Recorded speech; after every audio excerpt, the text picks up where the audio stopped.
Diario.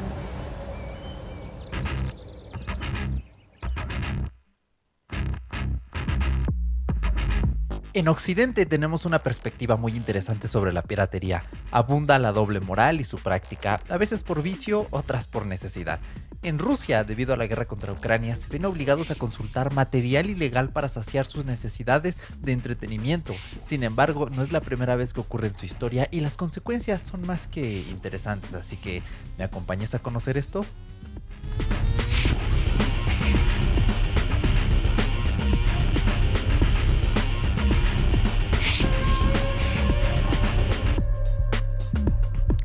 ¿Qué tal, Cyborg? Bienvenido, yo soy Eric Soto, a.k.a. Erochka, y este es tu podcast para saber qué hacen las máquinas a nuestras espaldas, esta tecnología temporal que a veces pasa desapercibida. Recuerda que este es un podcast premium diario y puedes escucharlo en tu podcatcher favorito cuantas veces quieras y donde quieras, así que temazo el de día de hoy, y de hecho quiero hacerle un llamado a la compañía que hace Graneodin F. Si me quieren patrocinar, se los agradecería mucho. De hecho, les agradezco que hayan inventado esta cosa. Gente, ayer en la noche estaba jugando. Esto está grabado en invierno para los que me escuchen del futuro. Em, Mucha gente a mi alrededor se ha estado enfermando y yo así de, yo no me enfermo. Estaba jugando ya anoche bien tranquilo, bañadito y todo. O sea, no hice nada fuera de lo común y me empezó dolor de garganta. Entonces, bueno, esta cosa maravillosa me está ayudando a grabar. Espero que me ayude a grabar de aquí a lo que pasan los síntomas y esperemos que no sea más que una mala infección en la garganta. Así que, bueno, pues como ya te anticipé, temazo el de día de hoy, y es que este episodio, por un lado, tristemente, no es del todo atemporal. Ya sabes que yo amo, me encanta el contenido atemporal, pero sirve como un curioso audiográfico y espero que te resulte muy entretenido. Antes que nada, gracias a Tomás Rivero por el excelente artículo en hipertextual titulado "Los cines rusos están utilizando una vieja táctica de su pasado soviético, piratear películas para poder sobrevivir". Es un artículo excelente, y también, como es costumbre, a Luis Miranda por otro artículo complementario llamado "Así es como Ucrania usa películas piratas de Marvel y Netflix para informar a los rusos sobre la guerra". Así que vamos a comenzar aportando un poquito de contexto. Bueno, vivimos todavía en diciembre de 2022 y bueno, tal vez nosotros no, afortunadamente. Ucrania y Rusia, una guerra que no me voy a meter en temas políticos, a criticarla per se. Estamos dando ahorita una mirada pues un poquito más transparente, ¿no? De lo que ocurre.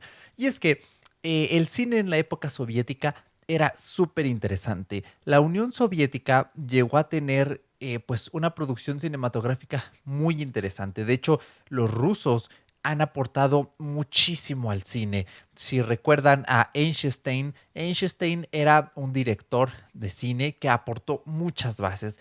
Él cambió básicamente el montaje, la edición. Les recomiendo que vean El acorazado Potemkin, está en YouTube, es una película antigua. Ese hombre, wow, un súper genio. Y de hecho, pues el cine ruso, por ejemplo, con Tarkovsky, gran director, ha aportado muchísimo. Es muy interesante ver estas películas, su contexto, cómo la vida en la Unión Soviética era muy diferente, tanto en algunas cosas para bien como otras para mal, respecto a Occidente. Y es que, bueno, en la época soviética, debido, ¿no?, a este ideal, habían muchas cosas que eran censuradas, muchas cosas de Occidente. De hecho, si quieren pues informarse un poquito más de esto, busquen cualquier información sobre conciertos en Berlín en esa época y van a ver lo que la gente que vivía del lado soviético en Berlín hacía con tal de escuchar a los artistas que se presentaban allí bien cerquita del muro de Berlín, pero del lado occidental. En ese entonces, pues las películas pirateadas llegaban en forma de cintas VHS contrabandeadas a la Unión Soviética. Era una cosa muy interesante porque era un movimiento arriesgado, era ilegal, por supuesto. Entonces la gente se juntaba en grupos, tenían como sus clubes de cine y veían estas películas occidentales, ¿no? Y de hecho a la música le pasaba algo muy similar, se distribuía en vinilos pirata. O sea, si tú creías que nunca existió un vinil pirata por el mero hecho de ser un disco de vinil, estás en lo incorrecto, porque se llegaban a ver ciertas producciones. Entonces, quiero dejarte un conocimiento que espero algún día te sirva. No sé si conozcas Discogs. Se escribe como disco seguido de una G y una S, todo junto, Discogs. Es una comunidad increíble para hacer intercambio, compraventa de vinilos, artículos de música originales muy interesantes. Y en esa comunidad se valoran mucho estos discos vinilos pirata de la Unión Soviética. De hecho, era rete común que, por ejemplo, pues no sé, encontrabas un disco de Queen, ¿no? Y en la Unión Soviética. Y venía el título en ruso, los nombres de las canciones en ruso. O sea, era una cosa que pues era un vinil pirata, no venía de Occidente, sino que se extraía la información de los viniles originales, se replicaba en otros, que obviamente se perdía calidad en el proceso, pero la música estaba allí, que era lo que le interesaba a la gente de la Unión Soviética, pues que le gustaban los artistas occidentales. De hecho, en América Latina, para los que recuerden, hubo una época en la que todo se tropicalizaba. De ahí nació Bruno Díaz en vez de Bruce Wayne. Y con los discos se hace lo mismo. De hecho, no te lo puedo enseñar ahorita, pero tengo ahí un disco de Queen, un vinil, precisamente el Greatest Hits. Y viene con los nombres en español de las canciones. Y vienen unas que dices, ¿es en serio? Bueno, algo similar pasaba, pero aquí se hacía por cuestiones legales y allá se hacía por cuestiones clandestinas. Entonces, para que veas que hay una similitud y que existe cierto rastro de que esto se ha hecho antes. Y bueno, de hecho, compañías actualmente como Paramount, Disney, Warner Bros. Se fueron de Rusia. Ya ves que muchos pues, operatarios se fueron de Rusia, muchos comercios. McDonald's incluso se fue de Rusia. Ya con eso dices, wow, o sea, qué valor, qué cosas te están pasando, ¿no? Y de hecho, algunos cines directamente operan con material pirata, sí, porque Rusia de repente dijo, ah, sí, me estás poniendo bloqueos, me estás poniendo la cosa, pues nos volvemos como China en este aspecto y ¡pum! Pueden aquí, pues los manufactureros de aquí pueden agarrar tus patentes, no vamos a buscar a la gente que piratee cosas, básicamente Occidente, jódete, vamos a tomar lo tuyo y lo vamos a hacer nuestro.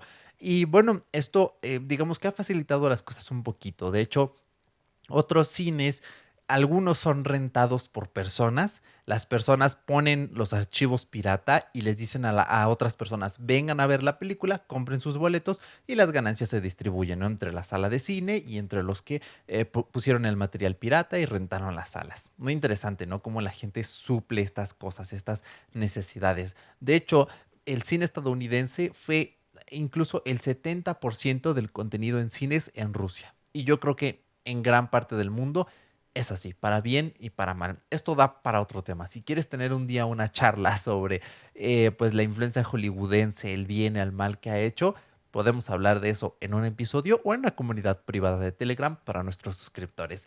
De hecho, según la Asociación Rusa de Propietarios de Cines, a principios de 2022 existían un total de 2.161 cines en Rusia. ¿Ok? Eso es una cita textual del artículo.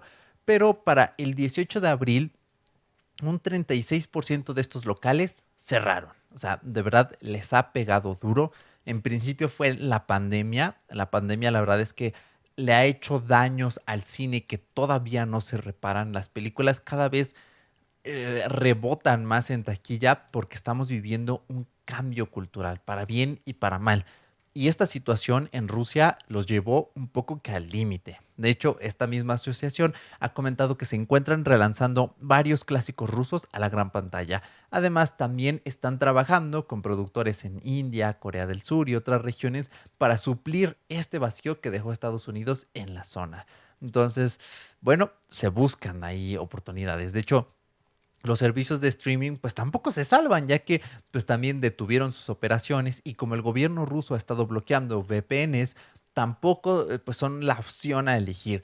E incluso aunque encuentres una, es muy difícil pagarlas porque no hay operadores de Apple y Google Pay, de Visa o de Mastercard. De hecho, aquí en México, por ejemplo, además de Visa, Mastercard, American Express, tenemos un emisor local que se llama Carnet, es una red de pagos como Visa y Mastercard, pero que solo funciona en México. En Rusia no recuerdo el nombre, pero también tienen la suya. Entonces, ha de ser bien difícil encontrar una VPN que te permite conectarte fuera de Rusia, pero que te acepte los pagos con esta procesadora local. Yo de verdad lo pienso y es como de, uf, pinta difícil. Y bueno, pues todo esto ha llevado a que se lleve a cabo la iniciativa Torrents of Truth. Estos son dirigidos por Vladimir Viryukov, que dirige pues esta iniciativa. ¿Qué se hace aquí? Bueno, con ayuda de otros activistas, editan archivos de películas y series piratas para insertar mensajes sobre lo que ocurre en la guerra de Ucrania, como un pre-roll. De esta forma, pues con esta piratería que está legalizada en Rusia, los archivos de video llegan a las personas sin intervenciones del gobierno. Mira, aplausos porque han encontrado un workaround súper inteligente. Como dice mi gente querida de España, yo es que flipé, tío. Flipé cuando me enteré que estos tíos estaban haciendo estas cosas para llevar este contenido a la gente de Rusia. Qué putos genios que sois. Entonces es como de ¡guau! Y de hecho los videos pues se presentan, como ya te dije, como si fuera este anuncio, este pre-roll publicitario, en donde los activistas detallan atrocidades que ha cometido Rusia en algunas ciudades. Y de hecho al final el periodista ucraniano que está en cámara pide al espectador que abra un archivo TXT donde se incluyen fuentes confiables para informarse. A noviembre de 2022 se han registrado 21 torrents circulando en Pirate Bay, en 1337X, en Demonoid o en Root Tracker. Y de hecho también, si tú te bajas con estos archivos, software, Photoshop, la suite de Adobe, archivos de conciertos, también te van a aparecer estos videos con estos torrents of truth. La verdad es que es una cosa increíble. ¿Y por qué se tienen que hacer todos estos workarounds? O sea, ¿qué está pasando? ¿Qué es tan difícil? Pues sí. De hecho, la gente en Rusia no sabe. El gobierno impide que se hagan públicas las consecuencias de la guerra. Es una forma, pues básicamente, de ocultarle la información a la gente para que los extremistas apoyen la guerra y los que no son extremistas, pues se mantengan en una postura de, pues es que pues, si no está pasando, si no hay nadie que lo diga aquí, a lo mejor no es tan grave, ¿no? A lo mejor solo es un conflicto bélico chiquito. Son sesgos cognitivos. Es un gobierno malvado apoyándose de sesgos cognitivos. Oh, qué novedad, ¿no? Creo que en Latinoamérica sabemos mucho de eso. Entonces, bienvenidos, ¿no? Primera vez y primera vez. Bueno, pues, ¿qué le hacemos, no? De hecho, pues volviendo un poquito al tema, de acuerdo a Torrents of Truth, el 43% de los rusos obtienen películas y series de TV de forma ilegal. Esto significa que 62 millones de personas estarían expuestas a los mensajes de esta iniciativa. Pero hay que tener algo en cuenta. Hay muchos periodistas rusos que se están informando de esta forma. Hasta allí todo bien, ¿no? Están haciendo su trabajo, están tratando de que la gente en su país conozca, conozca lo que está ocurriendo, ¿no? La verdad. El problema es que te puede caer una multota de 45,000 euracos, tío. O sea, ¿qué haríais vosotros con 45,000 euracos? Dejádmelo en los comentarios. Y 15 años de prisión para los que violen la ley rusa. Bueno, en comunicación, yo estudié la licenciatura en comunicación, para los que no lo sabían. Em, pues tú como periodista tienes, debes más bien, debes de tener una gran moral y sobre todo poner la verdad objetiva, entre comillas objetiva, por sobre todas las cosas. No digo que como periodista esté bien que mueras por la verdad, que te encarcelen por la verdad. En México vivimos una situación muy triste con esto, pero básicamente, si tú eres un periodista, estás viviendo en una situación así, la ética te va a empujar a que no importa cuántos euracos de multa tengas, no importa cuántos años estés en prisión, vas a hacerle saber a la gente la verdad. Entonces, bueno, la tienen difícil. Es algo complicado de hablar, de comentar, pero pues se han encontrado estos workarounds y la verdad es que este es un temazo que yo tenía muchas ganas de hablar y espero que te haya gustado mucho porque creo que es súper interesante. Así que bueno, si quieres seguir escuchando más episodios como este, los días martes vas a tener también otro episodio en abierto durante tiempo limitado y puedes escuchar avances en el feed público de Cyborgs Análogos en nuestro canal de YouTube. Gracias a los que me están viendo, un saludote y sobre todo si quieres la mejor experiencia, ve a mumbler.io/cyborgs análogos. Tienes el enlace en la descripción del podcast o del video en YouTube y allí por únicamente $3 al mes o 29,99 al año, sí, 29,99, te ahorrarías un 16%, es decir, 2 meses gratis. Vas a tener 20 episodios en abierto cada mes Bueno, salvo que hayan días festivos, ¿no? Pero bueno, de lunes a viernes, que sean días hábiles de preferencia, y vas a tener la mejor experiencia escuchando este podcast. Vas a tener episodios completos, acceso a nuestra comunidad privada de Telegram, donde hablamos de mucha tech, nos damos consejitos y este tipo de cositas. Así que, pues nada más, yo me voy despidiendo. Espero que te haya gustado muchísimo el episodio del día de hoy, que te haya resultado muy interesante y nos escuchamos mañana con más. Chao. Amigos.